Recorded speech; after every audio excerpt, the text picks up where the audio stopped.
আজ ভয়াল 15 নভেম্বর। 18 বছর আগে 2007 সালের এই দিনে দেশের উপকূলীয় এলাকায় আঘাত হেনেছিল প্রলয়ঙ্করী ঘূর্ণিঝড় সিডর। মুহূর্তের মধ্যে লণ্ডভণ্ড হয়ে যায় উপকূলীয় জেলা পটুয়াখালীর বিস্তীর্ণ জনপদ। সেই ভয়াবহ স্মৃতি এখনও তাড়া করে বেড়ায় বাসিন্দাদের।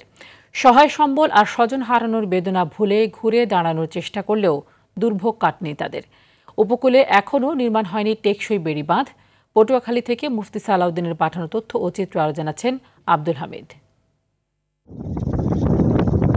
2007 সালের 15 নভেম্বর রাতে 260 কিলোমিটার বেগে উপকূলে আঘাত হানে সুপার সাইক্লোন সিডর। মুহূর্তেই লণ্ডভণ্ড হয়ে যায় পটুয়াখালীর বিস্তীর্ণ এলাকা। প্রবল ঘূর্ণিঝড় আর 15 থেকে 20 ফুট উচ্চতার জলোচ্ছ্বাসে অনেকেই আটকা পড়েন বসতবাড়িতে।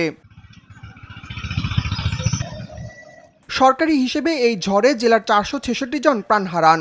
খোঁজ মেলেনি 211 জনের। সবচেয়ে বেশি 116 জনের প্রাণহানি হয় মির্জাগঞ্জ উপজেলায়, যাদের মধ্যে 110 জনকে গণকবর দেওয়া হয় চরখালী গ্রামে।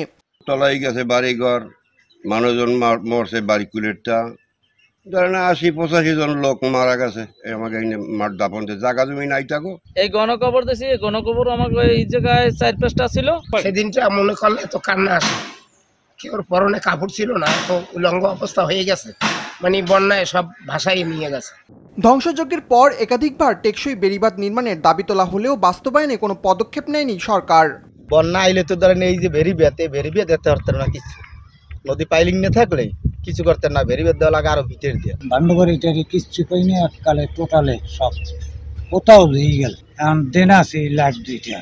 ক্ষতিগ্রস্ত বেড়িবাঁধ মেরামত সহ ভবিষ্যতে দুর্যোগ মোকাবেলায় প্রয়োজনীয় ব্যবস্থা নেওয়া হচ্ছে বলে জানান এই কর্মকর্তা। আমরা সে সকল জায়গাতে অলরেডি কাজ হাতে নিয়েছি। আমাদের ম্যাক্সিমাম জায়গাতেই কাজ বাস্তবায়ন করা চলমান আছে এবং অনেক জায়গাতে কাজ সমাপ্ত হয়েছে। তো আমরা আশা করি যদি নভেম্বর মাসে কোনো ঘূর্ণিঝড় আঘাত হানেও তাহলে বড় কোনো সমস্যা হবে না। সিডরে ক্ষতিগ্রস্ত হয় জেলার 1,45,382টি পরিবার, যাদের অনেকে 18 বছরেও সেই ক্ষতও পুষিয়ে উঠতে পারেনি। এমন ভয়াবহ প্রাকৃতিক দুর্যোগ মোকাবেলায় টেকসই বেড়িবাঁধ নির্মাণ সহ আগে থেকেই সব প্রস্তুতি গ্রহণের দাবি ক্ষতিগ্রস্ত বাসিন্দাদের। আব্দুল হামিদ, RTV।